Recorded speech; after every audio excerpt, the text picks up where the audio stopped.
and today we have a special guest. He's back. We have Eduardo Buda Moreno here in the show. How are you, Eduardo? Hey, how are you, man? What's happening? I'm very well, thank you. So, welcome to the show. And first of all, I would like to welcome you to the BarnBurner TV network. Uh, to the BarnBurner TV network on Zingo TV channel 250. Please remember to download both the BarnBurner and Zingo TV apps in the respective app store on iOS and Android devices. Remember that both apps are free. And while you download them, please make sure to rate and leave a comment. And remember that Zingo TV is also available on Google Chromecast and Chromecast TV sticks, Amazon Fire and Fire TV sticks, Roku and Roku TV sticks, and also on all smart TVs 2016 and forward. So, well, yeah, we have a very packed show. So we're gonna talk about UFC Fight Night Holloway versus Qatar results. We're gonna talk about what's next for Holloway and Qatar, and then we're gonna talk about Max Holloway. And here Eduardo has a bold statement to say about Max Holloway. So let's start with uh, with the fight. So how do you like this card, the first card of the year?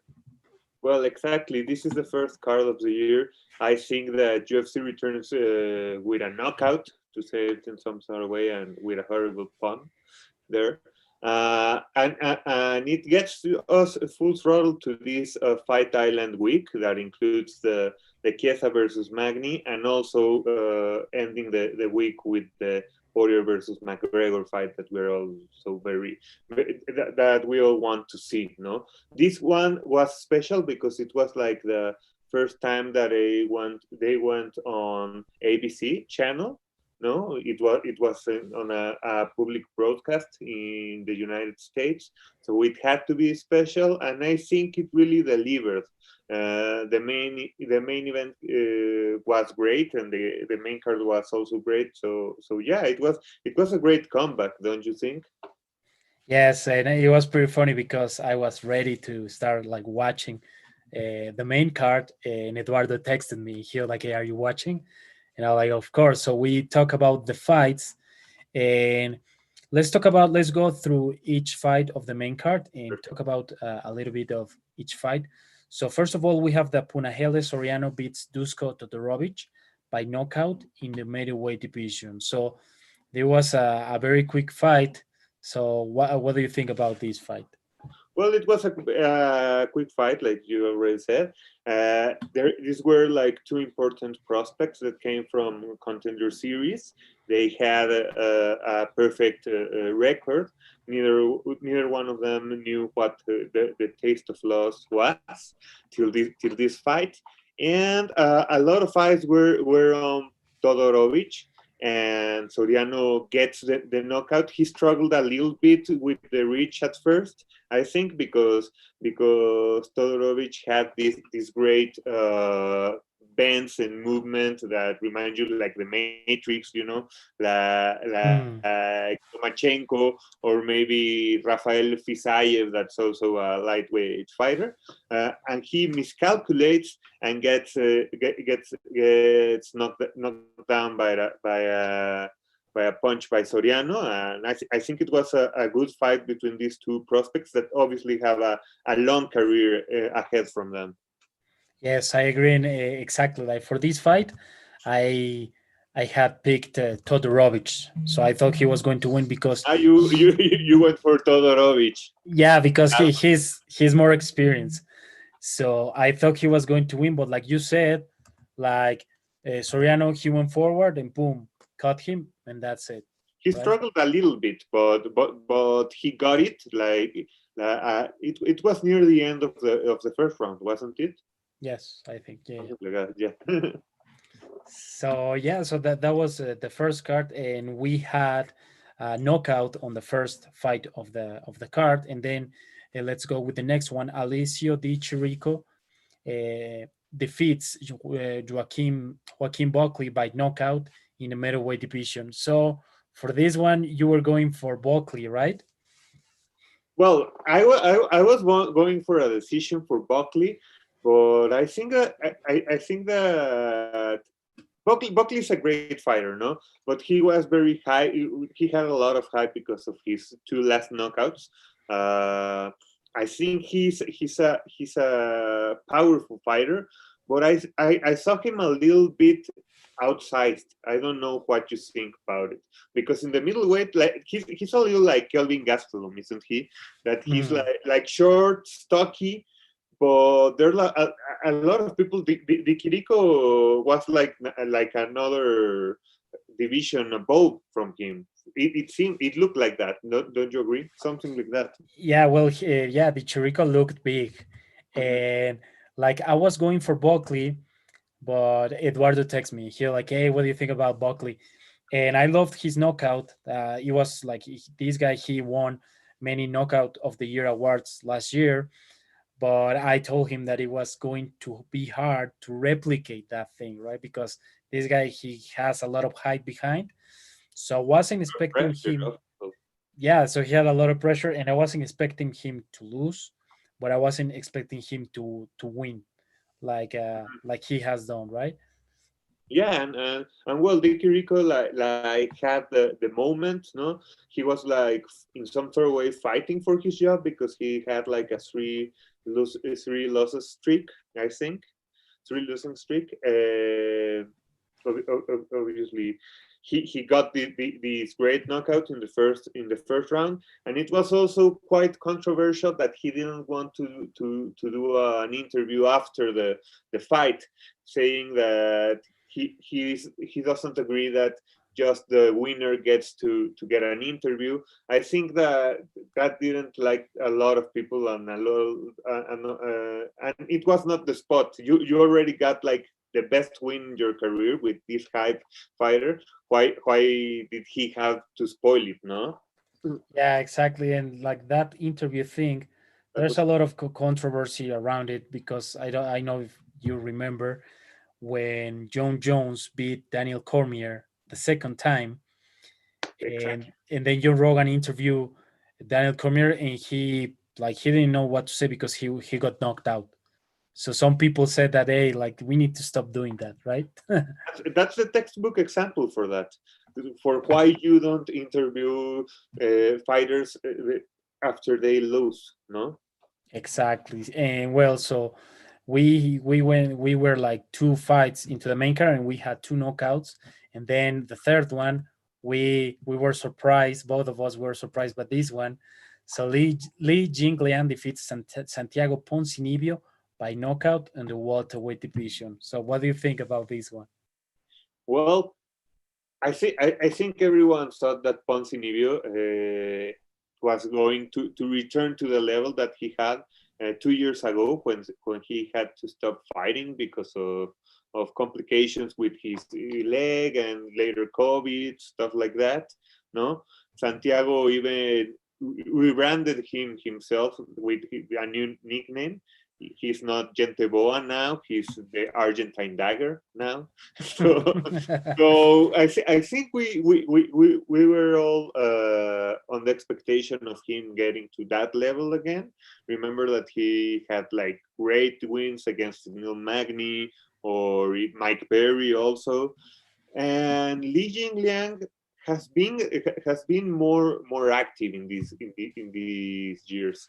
So he takes the opportunity. Also, there's like a lot of maybe ring rust that like they called it, and also maybe a mistake there, or miscalculating also the angles by Santiago. But I think this was in some sort of way obvious, no? Because of that inactivity, and now it leaves Lee to for a spot maybe in the against the top 15 ranked fighter. I was thinking that maybe Robbie Lawler was a good fight for him in the future. Yeah, so actually, like I knew Poncinibio was a good fighter. Mhm. Then I was doing more research about him, and he has he has I think like 31 fights under his belt now, and Mhm. he has lost only three times. Only So three. That's only like a three. record. Uh-huh. Well, now four, but yeah, he's a beast, and I was expecting him to to come back, right? And he wanted to deliver to his fans from Latin America. But like you said, like ring rust is real, and yeah, Jing Lian now he's ranked for sure. Well, that was very unfortunate for Yeah, Latin America, but let's see what's next for Poncinibio. exactly. Okay, so now let's talk about the co-main event of the evening. This one was a hard pick for me. I got it right. I got Condit. So Carlos Condit beats Matt Brown by unanimous decision on the welterweight division. So who do you got for this one? Well, first, I wanted to say that this was maybe the best nickname battle ever. No, we had the natural born killer in Carlos Condit versus the immortal in Matt Brown. No, so I'm always a fan for Carlos Condit. No, I but I was a little skeptical in this fight because I didn't see him. Had a good fight against Kurt McGee in the last fight that he had. He won that fight, but he was like a little slow. He didn't have that much power. He hasn't been the same since he fought Robbie Lawler, no, and Robbie Lawler hasn't either been the same after that fight. And in this fight, I think he was the more creative guy in the octagon. He was also he had some good punches there. Matt Brown didn't have like like a bad plan, but I think he couldn't execute it. Like he was like a little tired by the end of the first one. So I think it's a good win for Condit, but he's still very far from the top 15.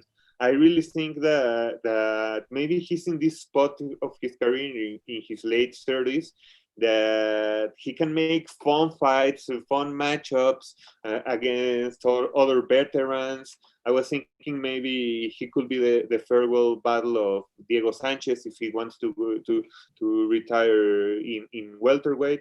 So yeah, it's always good to see these guys. It was a fun fight, really, and yeah, it was good having another Condit win. Yeah, well, like you said, like these guys. Well, it's no secret that these guys are like past their prime. I think, Exactly. right? And Matt Brown just he's 40. I think his birthday was also the past week. oh yeah, so yeah, they're.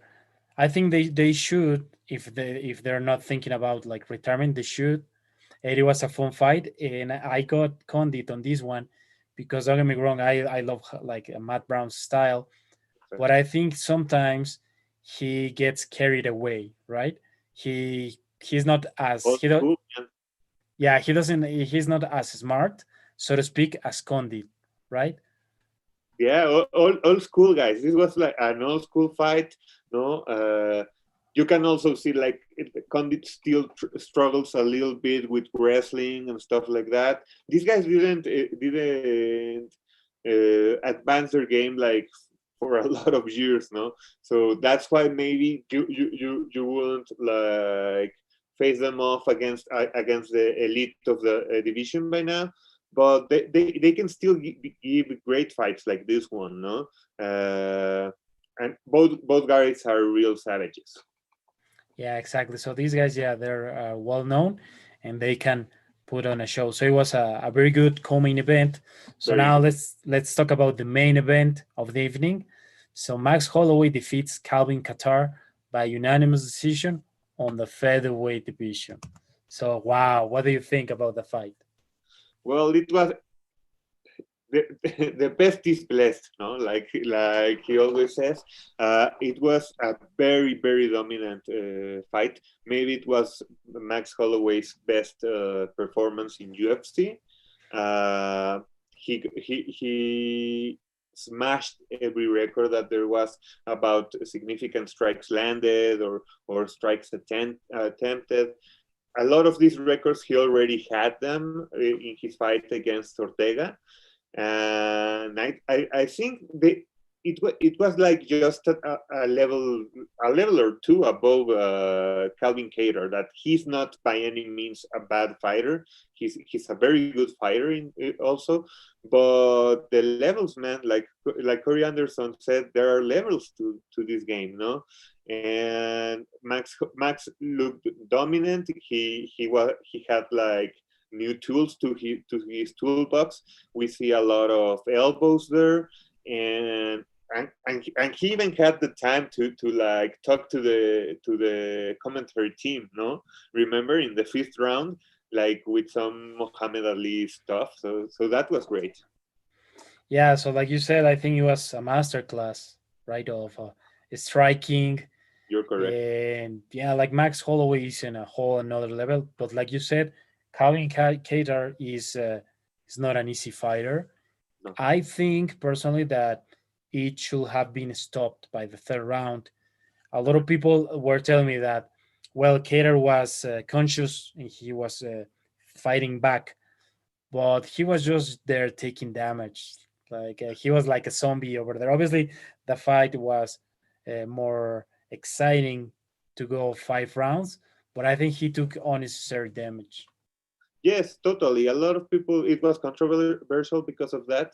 A lot of people have said that maybe because it had like title implications. No, maybe the team and Cater were wanting like a Hail Mary knockout.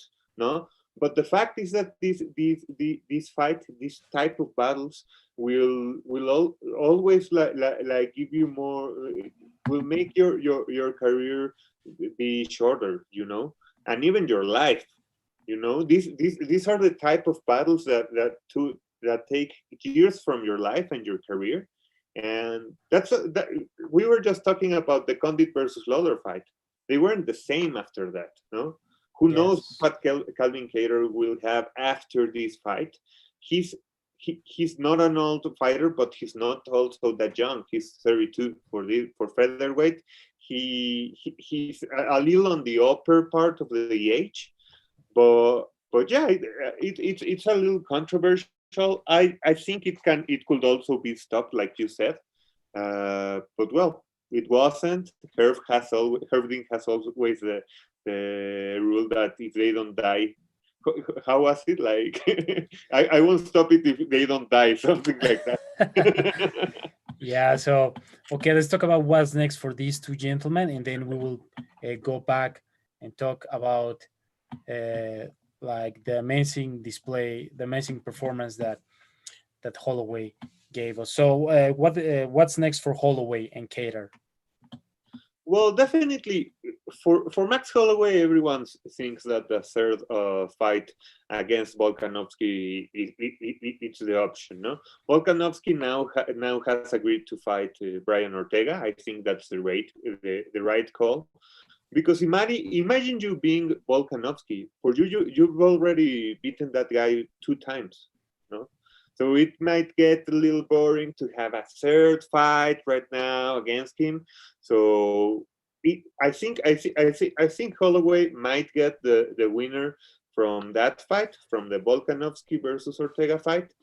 But to tell you the truth, for me, I would prefer him to take this stance, like, I'm the best in this division now. I'm going to take a tour with the other guys. I'm going to fight Jair. I'm going to fight Sabit. I'm going to fight. You know what I mean? I'm Yeah, going for everyone because I'm the king without a crown. No, so I think that will be exciting, more exciting than a third fight against Volkanovski. But definitely the third one might be in his future. yeah. So like you said, like for Cater, like he was a ranked number 6, so now obviously he will go down maybe 1 or 2 places, so he could fight Josh Emmett, which Sounds great, man. yeah, like he's a tough guy as Cater, so that's gonna be a great fight.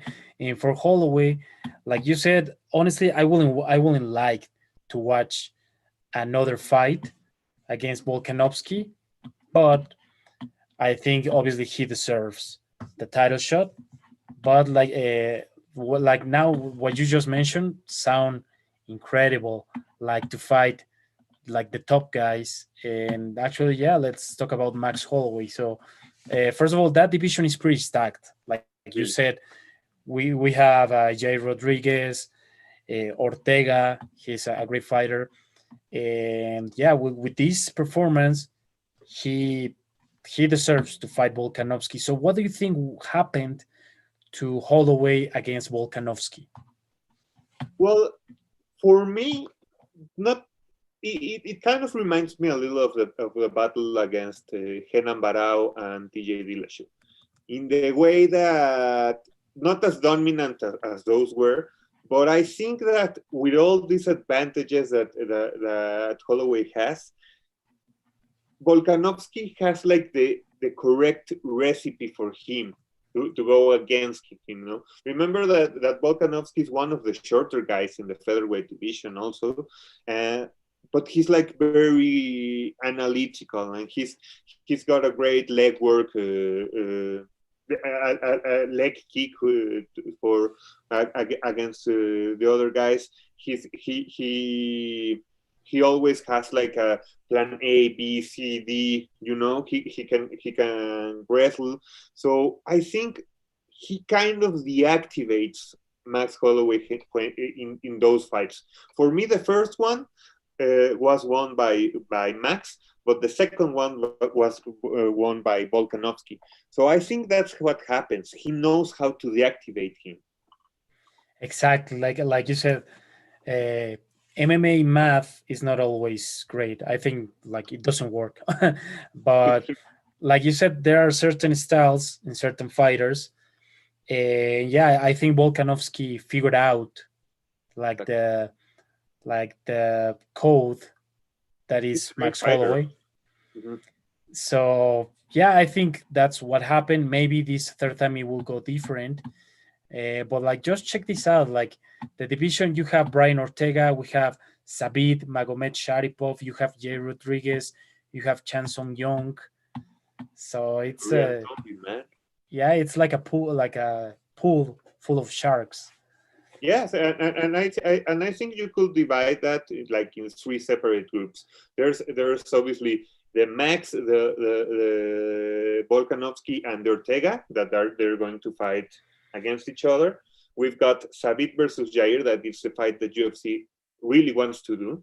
Really wants to do. They don't want to match them up with anyone else.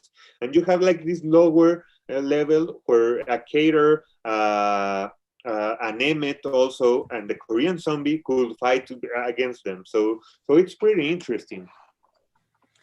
Yeah, so this division is, if it wasn't exciting, like now it's like just burning. So well, so before we go, Eduardo, if you don't know, Eduardo is an accomplished filmmaker. He's one of the Excellent. best here in Mexico, and he has won several awards. So Eduardo, where can we find some of your work, and where can we reach out to you? Well, my contact is my Insta. It's EDM Fernandez, EDM Fernandez, and you can contact me there. And yeah. So over there they can see your short films and like Not all your exactly. I'm awards. still working on a page for that, but all the news, and when I get them online at the Insta, it will be a breaking news. You know. Okay, so let us know. So thanks for being a guest here Thank you, man. in As the always. MMA Grand and Pound show.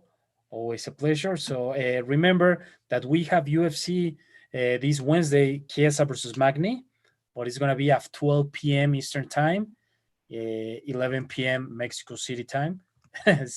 So remember to tune in Mondays for results and analysis, and Wednesdays for predictions and analysis at 7 p.m. Follow BarnBurner Network at BarnBurner.net. Go to Instagram, Facebook, Twitter. And remember, this is a conversation. Let me know what you think at Enrique Drums MX. This show can also be heard on the BarnBurner Radio Network on its 122 platforms. Please check out barburner.ca for all the news. BarnBurner, watch it, hear it, read it, download it, leave it. I'll see you on the next one. Thank you, Eduardo, and let's